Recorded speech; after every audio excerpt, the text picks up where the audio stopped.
देखिए बेटा, आज का हमारा जो टॉपिक है सरयू काव्य खंड का अध्याय 10 कुरुक्षेत्र। ये कुरुक्षेत्र का जो काव्य था इसके तृतीय सर्ग से ये संकलित किया गया है। ये खंड जो हमारे पुस्तक में कवि है रामधारी सिंह दिनकर। कवि रामधारी सिंह दिनकर जो है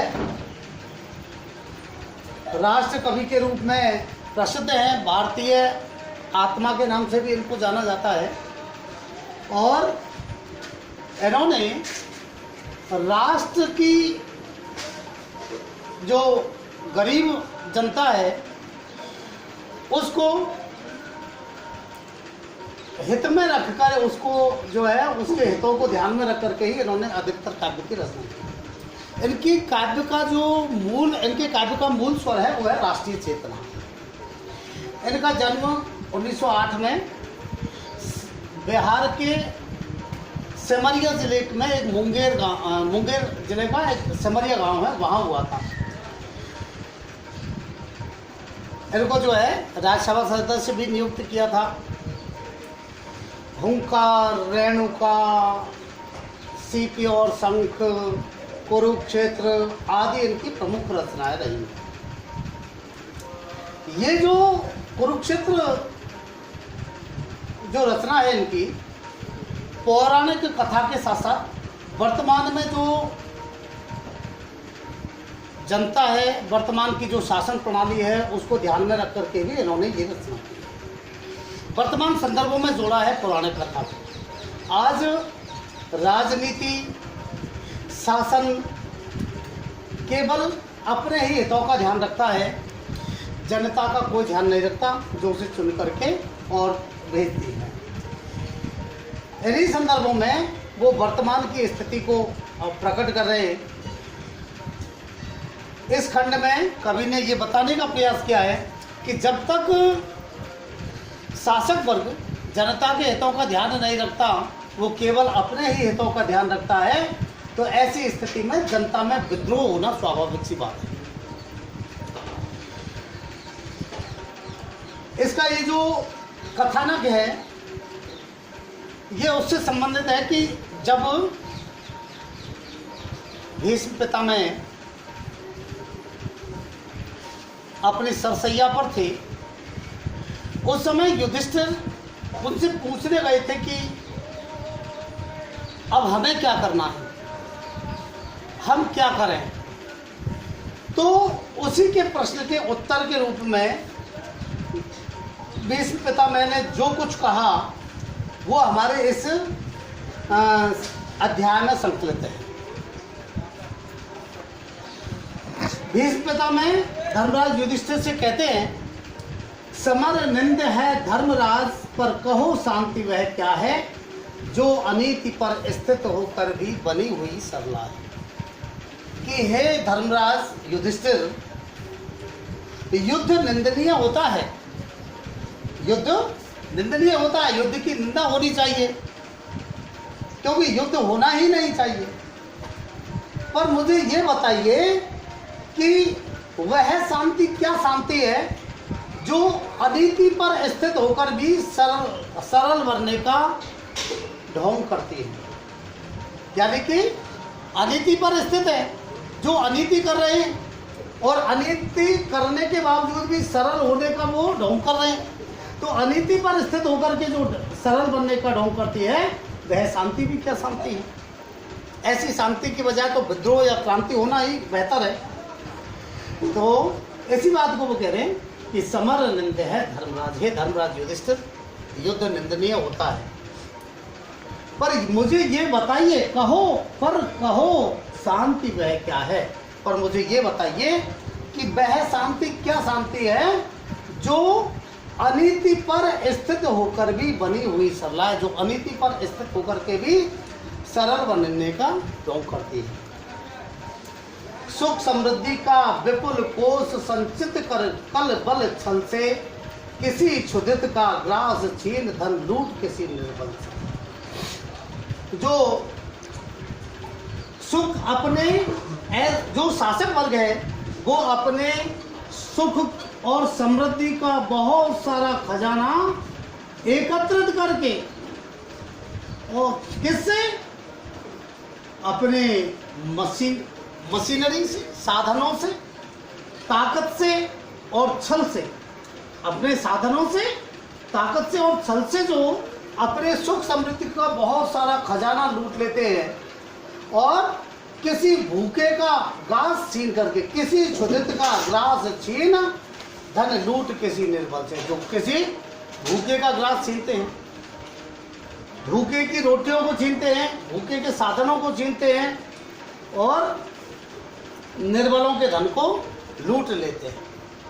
तो धन लूट किसी निर्बल से, सब समेत प्रहरी बिठलाकर कहती कुछ मत बोलो। ऐसी शांति जो सुख समृद्धि के साधन जुटा लेती है अपनी ताकत से, छल से और साधनों से, और गरीबों का, भूखों के जो है रोटियों को छीन करके और सब कुछ समेट करके उस पर पहरेदार बिठला देती है। सब समेत प्रहरी बिठलाकर कहती कुछ मत बोलो। सब साधनों को समेट करके और उस पर पहरेदार बिठला देते हैं। ये शासन व्यवस्था, पहरेदार बिठला करके और फिर जनता से ये कहते हैं कि कुछ भी मत बोलो। साधनों से जो है जनता से कहते हैं कि कुछ मत बोलो।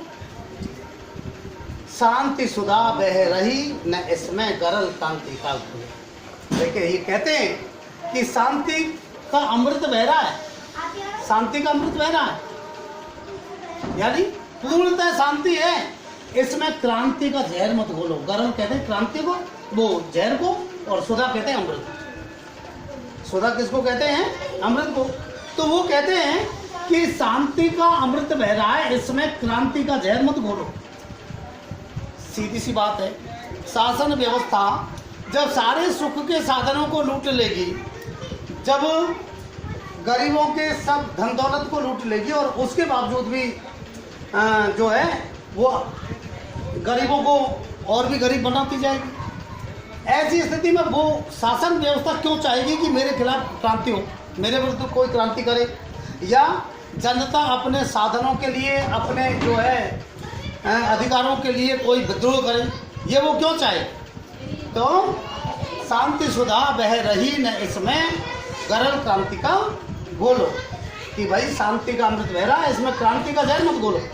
हिलो डुलो मत हृदय रक्त अपना मुझको पीने दो, अचल रहे साम्राज्य शांति का जियो और जीने दो। तो जो है वो जनता से ये शासन व्यवस्था ये कहती है कि हिलो डुलो मत, यानी किसी प्रकार की हलचल मत करो, किसी प्रकार का परिवर्तन मत करो, मुझको अपना खून पीने दो, हृदय रक्त अपना मुझको पीने दो। शासन व्यवस्था कहती है कि मुझको तो अपना खून पीने दो, यानी ऐसी शासन व्यवस्था जो जनता का खून पीते रहती है, जनता की खून पसीने की गाड़ी जो कमाई है उस कमाई को छीनती रहती है। तो वो ये कहे कि किसी प्रकार का विद्रोह मत करो, किसी प्रकार की हलचल मत करो, मुझको अपना खून पीने दो, अचल रहे साम्राज्य शांति का जियो और जीने दो। और जो ऐसी स्थिति में भी शांति का साम्राज्य अचल रखना चाहिए, किसका? शांति का साम्राज्य अचल रखना चाहे और जियो और जीने दो का संदेश दे, मतलब जनता के धन को लूटे, गरीबों का शोषण करे, अपने साधनों को जो है जुटाए, अपने संपत्ति और वैभव को बढ़ाए, और फिर ये कहे कि जो है अब मुझे अपना अब आप जो है केवल शांति बनाए रखो, जियो और जीने दो के सूत्रों को चलने दो। ऐसी स्थिति में सच है सत्ता सिमट सिमट जिनके हाथों में आई, शांति भक्त वे साधु पुरुष क्यों चाहे कभी लगाई। ये बात सच है कि जब जिनके हाथों में सत्ता सिमट सिमट कर आ जाती है, जिनके हाथों में सत्ता आ जाती है, भला वो विद्रोह क्यों चाहेंगे? वे तो शांति के भक्त बने रहेंगे कि हम शोषण करते रहें और किसी भी प्रकार से जनता हमारे विरुद्ध कोई विद्रोह न करे। तो शांति भक्त वे साधु पुरुष क्यों चाहें कभी लड़ाई। वे शांति भक्त जो है वे तो शांति के भक्त बन जाते हैं और अच्छा बनने का ढोंग करते हैं, साधु पुरुष बनने का ढोंग करते हैं। भला वे लड़ाई क्यों चाहिए, अर्थात वे विद्रोह क्यों चाहेंगे। कहने का मतलब ऐसी शासन व्यवस्था जो गरीबों के धन को, गरीबों की संपत्ति को लूट करके भी और जो है अपनी समृद्धि को बढ़ा लेती है, भला वो कभी भी ये नहीं, ऐसी शासन व्यवस्था ये कभी नहीं चाहती कि हमारे विरुद्ध कोई विद्रोह हो। सुख का सम्यक रूप विभाजन जहां नीति से नैसे संभव नहीं अशांति तभी हो जहां खड़कते वैसे। और ये समझ लीजिए आप कि जहां धर्मराज वो भीष्म पितामह कह रहे धर्मराज युधिष्ठिर से कि हे युधिष्ठिर, जहां सुख का सम्यक सही ढंग से विभाजन नहीं होता, सुख के साधनों का सभी जनता में सही ढंग से विभाजन नहीं होता। एक कुछ लोग तो बहुत सारा सुख प्राप्त कर रहे हैं